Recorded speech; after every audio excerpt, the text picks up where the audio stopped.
BPSC शिक्षक बहाली में एक नया ही मोड़ आ चुका है और वह नया मोड़ है कि बीपीएससी टीआरई 2 का ओएमआर सीट दोबारा जांच होगी। अब यह आदेश जो है कि पटना हाईकोर्ट के तरफ से जारी किया गया है।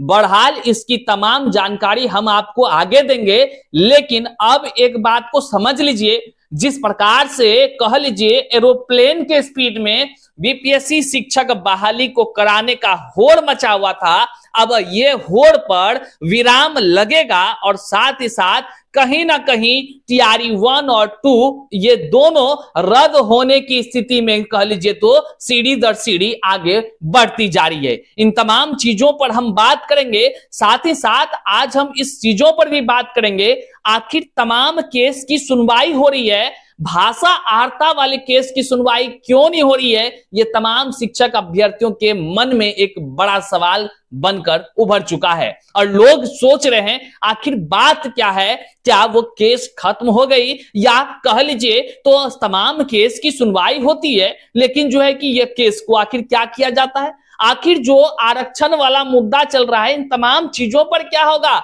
क्या टीआरई 3 जो है हाल फिलहाल में हो जाएगी या ये फिर जो है कि चुनावी मुद्दा बनकर के समाप्त हो जाएगी, यही ठहर जाएगी। इन तमाम चीजों पर हम बारीकी से बात करेंगे, आप वीडियो को अंत तक देखिएगा। उससे पहले नमस्कार, मैं हूं हरे कृष्ण प्रकाश और आप देख रहे हैं साहित्य आजकल। साथियों, हमारे इस चैनल पर नए हैं तो सब्सक्राइब कीजिएगा और अपने तमाम साथियों तक साझा अवश्य कर दीजिएगा। साहित्य आजकल का मतलब ही है वह सच्चाई जो जाननी आपके लिए है बेहद आवश्यक।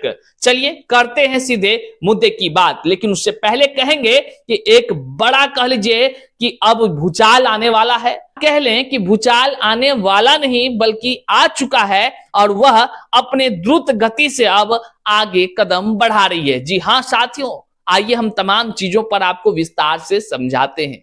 साथियों, जैसा कि आप सभी जानते हैं कि बीपीएससी के माध्यम से बिहार में शिक्षक बहाली की प्रक्रिया स्टार्ट होती है और जब ये बहाली की प्रक्रिया शुरू होती है तो उसमें व्यापक पैमाने पर संशोधन किया जाने लगता है। बहरहाल तमाम शिक्षक अभ्यर्थी लगातार आवाज उठाते हैं, उनकी एक नहीं सुनी जाती है। अब एक नहीं सुनी जाती है, वहीं पर टीआरई 2 हो जाता है और टीआरई 2 में भी व्यापक पैमाने पर कह लीजिए धांधली होता है। अधिकारी अपने मन के अनुसार से काम करते हैं, कोई ट्रेन डिले होने की बात कहकर एग्जाम का समय बदल देते हैं, तो कोई व्यक्ति ये कहते हैं कि भैया भाषा की आहर्ता को सुन करके हम रिजल्ट बना देते हैं। कुछ लोग तो ऐसे भी हैं जो कि कह लीजिए कि अपने सत्ता या अपने अधिकार या अपने कुर्सी का इस तरह से पावर यूज करते हैं कि आम लोगों को बकरी के समान समझते हैं, या यूं कह लीजिए आम लोगों को इंसान तो छोड़िए, इंसान का एक कह लीजिए नमूना भी नहीं समझना चाहते हैं। उनके ऊपर अपना धौंस ऐसे जमाते हैं जैसे मान लीजिए कि वो इस दुनिया के जो है कि इकलौते प्राणी हैं और तमाम जो जितने भी सामने जो अभ्यर्थी हैं वे लोग इंसान नहीं बल्कि एक कीड़ा मकोड़ा है। ऐसे समझ करके इनके भावनाओं के साथ खिलवाड़ किया जाता है और लगातार शिक्षक बहाली की प्रक्रियाओं में इस तरह से संशोधन किया जाता है, मनमाने ढंग से किया जाता है कि आज त्राहिमाम की स्थिति हो जाती है। बहरहाल इस क्रम में यह भी होता है कि कह लीजिए कि जो भाषा सबसे महत्वपूर्ण मानी जाती है, जिसके बिना कोई भी व्यक्ति अपनी भावों को दूसरों तक नहीं पहुंचा सकते हैं, वैसे विषय भाषा की आर्ता को समाप्त की जाती है। इससे बड़ा और कोई अन्याय अगर हो सकता है तो आप कमेंट में हमें बता दीजिए। तमाम शिक्षक अभ्यर्थी बाकायदा इसके लिए 30 मिनट से अधिक, मतलब कि 30 प्रश्न थे, लगभग 45 मिनट का समय खर्च करते हैं और उस खर्च करने के बाद बीपीएससी के चेयरमैन के तरफ से स्टेटमेंट आता है जब रिजल्ट बननी शुरू होती है उससे कुछ दिन पहले कि अब भाषा की आहर्ता को समाप्त कर देते हैं। ये तमाम चीजें अन्याय के लिस्ट में शामिल था ही, लेकिन अब बीपीएससी टीआरई 3 को लेकर आगे आ जाता है। मतलब साफ है कि एकदम रॉकेट के स्पीड में, भैया इतने स्पीड में तो चंद्रयान 3 भी लॉन्च नहीं हुआ था जितना स्पीड में बिहार में शिक्षक की बहाली कराने का होड़ लगा दिया गया सत्ताधिकारियों की तरफ से। आप समझिए, यदि कोई चीज घोड़ा के रेस में अगर दौड़ेगा तो भैया उसमें तो बहुत सारी जो है कि इधर उधर की बातें होनी ही है, लेकिन कुछ कह लीजिए कि कुर्सी पर बैठे अधिकारी अपने आप को इतने बड़े समझने लगते हैं कि वे अन्याय को भी दबाने का प्रयास करते हैं, जिसका परिणाम देखने को यह मिलता है कि जो लोग लगातार बीपीएससी के गलत नीतियों का विरोध करते हैं उसको बैन करने का वो काम करते हैं। और वो व्यक्ति हैं अतुल प्रसाद जी, जो बीपीएससी के पूर्व चेयरमैन थे, अभी ना जाने कहां पर वो निवास कर रहे हैं। बहरहाल तमाम शिक्षक अभ्यर्थियों को लगातार जो है कि कह लीजिए प्रीत करने का काम किया गया।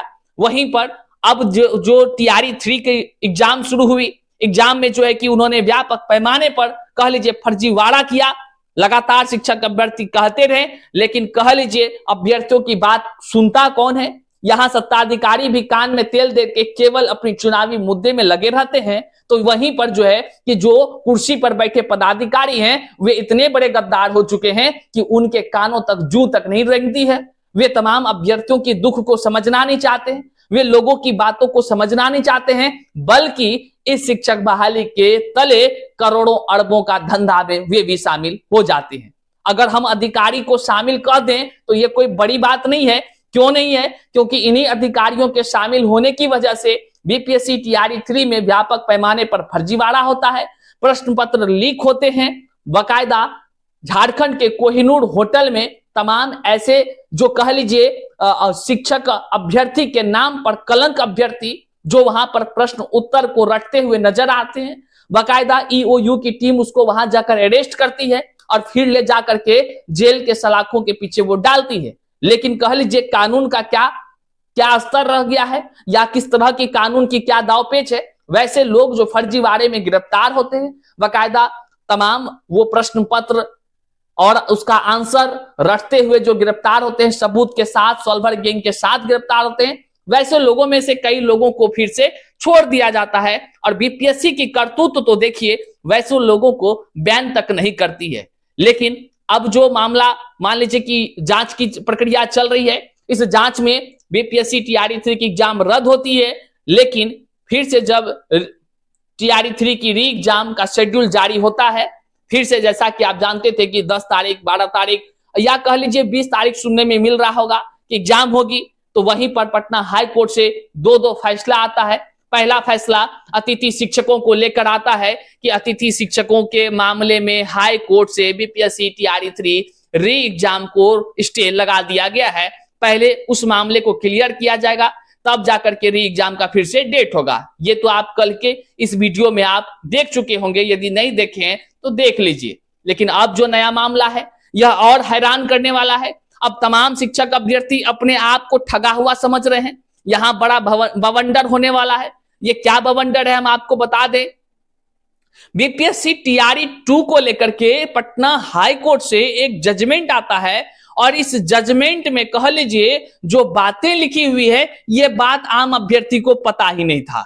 जी हां साथियों, इस बात को आप सुन लीजिए कि ये जो बातें लिखी गई है ये बात तमाम शिक्षक अभ्यर्थियों को पता ही नहीं था कि ओएमआर जो है जो बीपीएससी टीआरई 2.0 का था वह रीचेक हुआ था, कोई जानता ही नहीं है। लेकिन अब जो है कि कोर्ट के जजमेंट में से बातें निकलकर सामने आई है। क्या कुछ है आप यहां स्क्रीन पर देखिए। कक्षा 6 से 8वीं तक के आवेदकों की ओएमआर सीट की दोबारा जांच होगी। अब देखिए क्या कुछ कहा गया है। पटना हाई कोर्ट ने बीपीएससी द्वारा आयोजित दूसरे चरण की शिक्षक नियुक्ति परीक्षा में कक्षा 6 से 8वीं तक के आवेदकों की ओएमआर सीट की दोबारा जांच करने का आदेश दिया है। न्यायमूर्ति अंजनी कुमार शरण की एकल पीठ ने शबनम कुमारी और अन्य की ओर से दायर रिट याचिका पर सुनवाई के बाद अपने फैसला सुनाया। कोर्ट ने अपने फैसले में कहा है कि अभिलेखों पर उपलब्ध कागजात के अवलोकन से यह तथ्य स्वीकार किया गया है कि ओएमआर सीट कक्षा 9वीं से 10वीं तक के अभ्यर्थियों का दोबारा जांच की गई। देखिए कोर्ट के कागजात के अनुसार, इस दलील के अनुसार यह बात स्पष्ट हो रही है कि कोर्ट में यह स्वीकार किया गया है कि ओएमआर सीट कक्षा 9 से 10 की अंदर ही अंदर फिर से रीचेक करके रिजल्ट जारी किया गया था। अब आप बताइए थोड़ा सा, क्या इसकी भनक आपको थी? क्या आप लोग जानते थे कि हाँ भाई ओएमआर सीट को पुनः जांच किया गया है? ये तो हैरान करने वाली बातें हैं। और वहीं पर जो है कि अब बात यह निकल कर आ रही है कि ये शबनम कुमारी को कब से पता चल गया और ये जो है कि अपना रीट याचिका दायर की और इस पर जो जजमेंट आया है कि देखिए अब शबनम कुमारी का जो रीट याचिका था उसको एक्सेप्ट करते हुए बीपीएससी को आदेश दिया गया है कि आप जो है कक्षा 6 से 8 का क्यों नहीं रीचेक किए।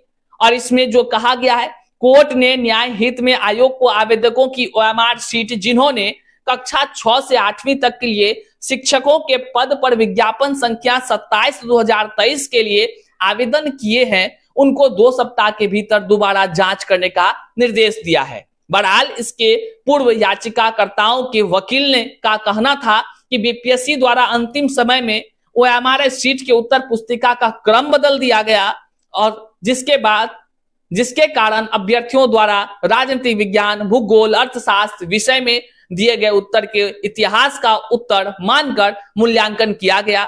परिणाम यह हुआ कि सभी इस परीक्षा में फेल हो गए। उनका कहना था कि एडमिट कार्ड में दिए गए विवरण के अनुसार मूल्यांकन किया गया होता तो आज जो रीट याचिका करने वाले हैं इनकी नियुक्ति हो जाती। बहरहाल इसको आप समझ नहीं सके होंगे। अब हमारे लैंग्वेज में हमारे अनुसार से आप समझने का प्रयास कीजिए, अपने बुद्धि विवेक में हमारी बातों को आत्मसात करने का प्रयास कीजिए और जन जन तक पहुंचाने का इस सच्चाई का भी प्रयास कीजिए। देखिए यूं तो आप इधर से उधर वाले वीडियो को खूब शेयर करते हैं, लेकिन जो आपसे जुड़ा हुआ है इसको आप शेयर करने से बचते हैं। क्यों बचते हैं? क्योंकि अपने ही पैर में आप कुल्हाड़ी मारने के लिए तैयार रहते हैं। बहरहाल एक बात को समझिए, जो लोग बीपीएससी टीआरई 2.0 के परीक्षा में शामिल हुए थे कक्षा 6 से 8 में, अब हाई कोर्ट के जजमेंट के अनुसार यदि ओएमआर सीट को फिर से चेक किया जाता है जैसा कि इस दलील में दिया गया है, अगर चेक किया जाता है तो जो लोग पास हैं आज ज्वाइनिंग करके शिक्षक बन गए हैं वे लोगों का हाल खराब हो सकता है। क्योंकि यहां पर कही गई है कि टीआरई 2.0 का ओएमआर का चेक इस तरह किया गया है जैसा एडमिट कार्ड में नहीं था। अगर एडमिट कार्ड के अनुसार किया जाता तो जो लोग पास कर रहे हैं उसके बदले में जो योग्य लोग थे वो पास करते। अगर ये गलती, हम अगर शब्द का यूज कर रहे हैं क्योंकि यह जजमेंट है, अभी ऑर्डर दिया गया है, अब बीपीएससी क्या कुछ एक्शन लेती है तो देखने का विषय है। लेकिन अगर बीपीएससी के तरफ से ओएमआर सीट सच में उस तरह से जारी किया गया होगा, अगर गलत नीतियों की वजह से अगर जारी किया होगा तो एक बात आप जान लीजिए, फिर से जैसे संशोधित रिजल्ट जारी करना पड़ेगा ओएमआर जांच करके।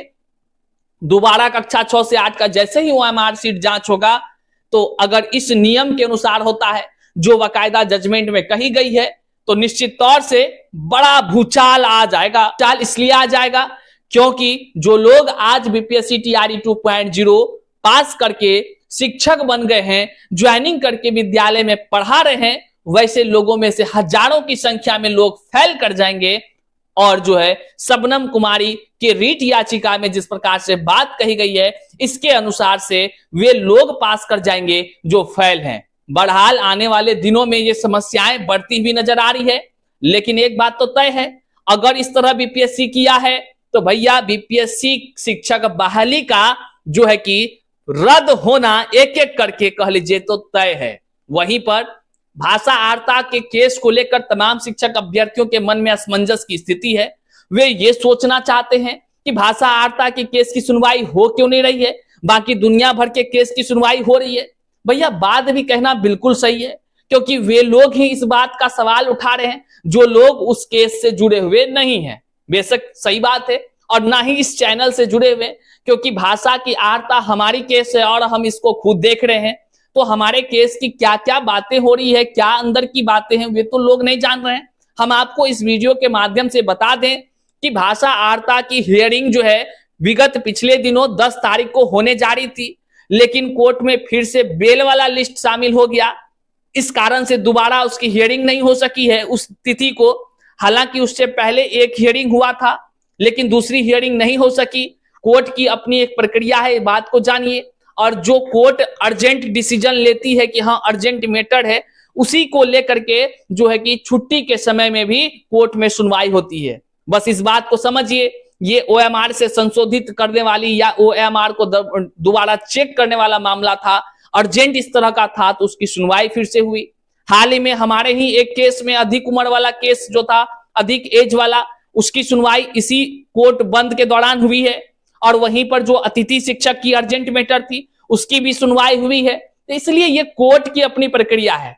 आप सभी धैर्य बनाए रखिए, इतना तो जानिए कि कोर्ट की अपनी प्रक्रिया होती है और उस प्रक्रिया के तहत हम सभी को चलना होता है। बहरहाल आने वाले दिनों में जैसे ही कोर्ट खुलती है और जो है कि कोर्ट खुलते ही जो है एक लाइन से कई सारे केस की सुनवाई होनी है और उस केस की सुनवाई से बीपीएससी टीआरई 1-2 का क्या होगा ये तो अब भगवान ही जानेंगे और जो है कि जो फर्जीवाड़ा करने वाले लोग हैं वो तो जान ही रहे होंगे। बहरहाल यही वो शिक्षा विभाग होगा, यही वो माननीय मुख्यमंत्री साहब होंगे, यही वो शिक्षा मंत्री साहब होंगे जो इतने व्यापक पैमाने पर हुए फर्जीवाड़े के तहत शिक्षक बहाली की प्रक्रिया को एक दिन रद्द करने की अनुशंसा भी करेंगे। और जो पटना हाई कोर्ट है वहां से भी इतने सारे व्यापक पैमाने पर धांधली होने के कारण से और जो है शिक्षक अभ्यर्थियों के साथ भेदभाव या कह लीजिए खेल के बीच में नियम को बदलना, खेल के बाद नियम को बदलना, इन तमाम चीजों को ध्यान में रख करके टीआरई 1 और 2 दोनों कह लीजिए निस्त नाबूद होने का भी ऑर्डर पास होगा। आने वाले दिनों में तमाम वो अपडेट्स आपको मिलता रहेगा। लेकिन एक बात जान लीजिए, भाषा आहर्ता की केस के माध्यम से जो है कि तमाम शिक्षक बहाली की बीपीएससी टीआरई 2.0 की जो प्रक्रिया है, उस बहाली की प्रक्रिया में भी जो भाषा आहर्ता की केस है वो इतिहास रचने की काम करेगी। और जो अधिकारी अपने मन के अनुसार से कार्य किया है वैसे अधिकारियों पर जो है कि कानून अपना प्रहार जरूर करेगी और पटना हाई कोर्ट जो है कि तमाम योग्य शिक्षक अभ्यर्थियों के साथ न्याय जरूर करेगी। फिलहाल इस वीडियो को जन जन तक आप साझा कर दीजिएगा। चैनल पर नए हैं तो सब्सक्राइब कीजिएगा। मिलते हैं फिर से नई जानकारी साथ, तब तक के लिए जय हिंद साथियों।